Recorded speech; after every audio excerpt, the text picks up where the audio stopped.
Hello, my name is Kaya Mitchell, and today I'll be presenting my Lab 3.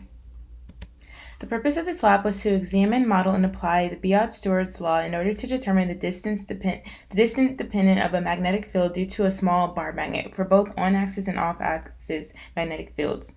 Completion of this lab will give us a better understanding of magnetic fields through the use of a smartphone app.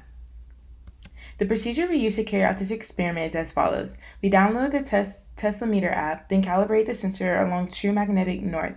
We then located the magnetometer within the phone and recorded the on-axis distance needed to acquire the x-component magnitudes. Finally, for the off-axis measurements, we found the perpendicular distance where the magnetic field had a magnitude of 100 microteslas. Finally, we recorded the data in the table provided to us. These are the measurements that I got from the magnetometer app. This graph tells us that the subsequent n value and the value of natural log of k, which is what I'll use for calculating mu.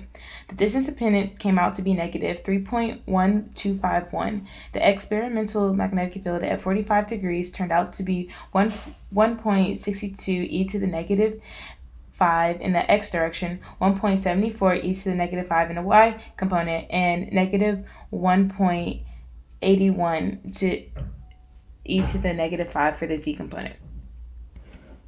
Here's the calculation process that I went through to get the magnetic dipole moment. First, I started with the two equations as shown, the Biot-Savart and distance dependence formulas, which can be combined to find mu. Along with these equations, I used the natural log of k, which is the value that I previously found, in order to find the value of k. Then, by simplifying and plugging in the respective values, I arrived at my final answer of a magnetic pole moment equal to 1.589. The next step was to find the values using GlowScript as our programming environment. First, I plugged in the dipole moment I calculated. Secondly, I created a function for calculating the magnetic field. And then next, I added arrows and particles to show the computational model of this experiment.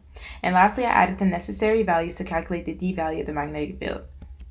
Here's the output of the code. On the left is the computational model of this experiment with the bar magnet and the magnetic field, and on the right are the values for calculating the experimental magnetic field.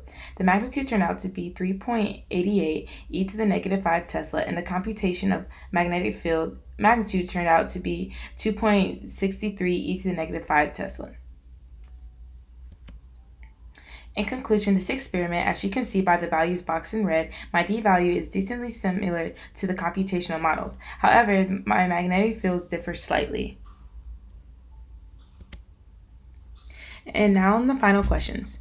If we hadn't oriented our experiment to compensate for the magnetic north and had instead laid our meter stick at some intermediate angle between Earth's magnitude, the result of the experiment would be far less accurate, as the Earth's magnetic field would interfere with the magnetic field created by the magnet, thus altering the final result significantly.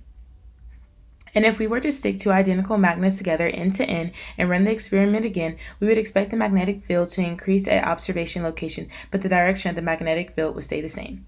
Thank you so much for learning physics with me, and I hope to see you next time. Bye!